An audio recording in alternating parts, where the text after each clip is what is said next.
It's a lovely day. So, siyempre, abayan mo ko, I cook dinner once and of course breakfast. Ayun na, mabilis sana mo luto ini.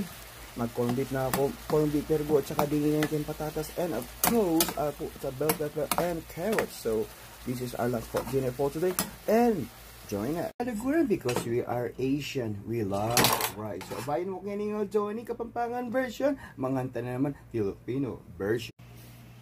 Leron-leron sinta buko ng papaya, dala-dala slow magtuta na kaya bete inke katang kaldero. So, ang gana po inda kanini pang lalam or kaniya magtuta na kalaguran, because today we are always inspired, never expired. Ating katapalang corned beef.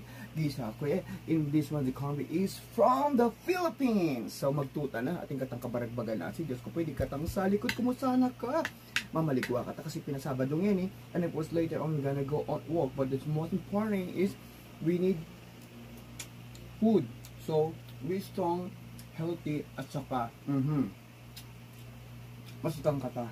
Banda makapagtsura kata. Sabi mo dyan, bagas ikaw lagi ang bida right in here on my Facebook page. Kasama ko si Caldero.